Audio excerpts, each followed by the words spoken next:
Bank scam లో అల్లు అరవింద్ 100 కోట్ల రూపాయల దోపిడీ, అప్పు ఎగ్గొట్టిన రామకృష్ణ ఎలక్ట్రానిక్స్, అల్లు సంస్థలతో ఆర్థిక లింక్. నమస్తే, వెల్కమ్ టు ఆంధ్రప్రభ. నేను ప్రియా కౌశిక్.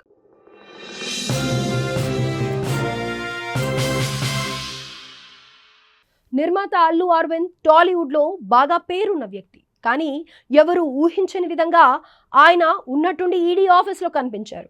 అంతేకాదు, అక్కడ ఆయన్ను ఈడీ అధికారులు దాదాపు 3 గంటల పాటు కూడా విచారించారు. వచ్చే వారం మరోసారి విచారణకు రావాల్సి ఉంటుందన్నారు. అయితే అల్లు అరవింద్ను ఈడీ ఎందుకు విచారించింది, ఏం జరిగింది? Let's watch the story. Ramakrishna electronics bank scam కు సంబంధించి ఎన్ఫోర్స్మెంట్ డైరెక్టరేట్ అధికారులు నిర్మాత అల్లు అరవింద్ను ప్రశ్నించారు. సుమారు 3 గంటల పాటు విచారించి స్టేట్మెంట్ రికార్డ్ చేశారు. అంతేకాదు, మరోసారి అంటే వచ్చే వారం హాజరు కావాలని ఆదేశించారని తెలుస్తోంది. ఇలా గతంలో జరిగిన స్కామ్ కి సంబంధించి ఇప్పుడు విచారణ జరుగుతున్న నేపథ్యంలో అల్లు అరవింద్ ను విచారణకు పిలవడం ఆయనకు కాస్త షాకింగ్ న్యూస్ అనే చెప్పాలి. అంతేకాదు, అల్లు అరవింద్ కి ఈడీ అధికారులు నోటీసులు జారీ చేశారన్న విషయం ఇండస్ట్రీలో హాట్ టాపిక్ గా మారింది. ఇక రామకృష్ణ ఎలక్ట్రానిక్స్ లో సుమారు 100 కోట్ల రూపాయల అవినీతి జరిగింది.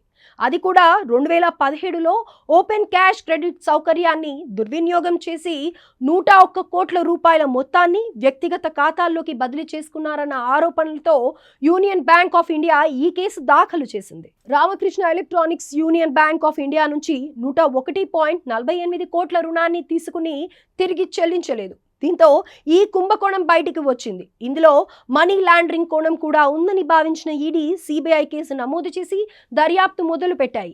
ఇందులో భాగంగానే రామకృష్ణ ఎలక్ట్రానిక్స్, రామకృష్ణ టెలిట్రానిక్స్ సంస్థలో డైరెక్టర్లుగా ఉన్న రాఘవేంద్ర, రవికుమార్తో పాటు మరికొందరిపై ఎఫ్ఐఆర్ నమోదు అయింది.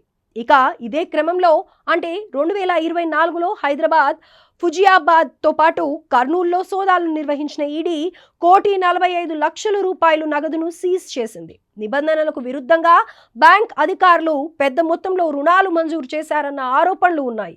అంతేకాదు, ఆర్బీఐ గైడ్ లైన్స్ ను కూడా ఉల్లంఘించాయన్న వాదనలు ఉన్నాయి. ఈ కేసుకు సంబంధించిన లావాదేవీల్లో అల్లు అరవింద్ పేరు కూడా ప్రస్తావించబడింది.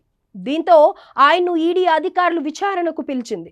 2018 నుంచి 19 వరకు జరిగిన కొన్ని లావాదేవీలతో పాటు ఆర్థిక లావాదేవీలపై కూడా ప్రశ్నించిందని తెలుస్తోంది. అయితే నిజంగా ఆయనకు ఈ స్కామ్తో సంబంధం ఉందా లేదా అన్న అంశంపై క్లారిటీ రావాల్సి ఉంది.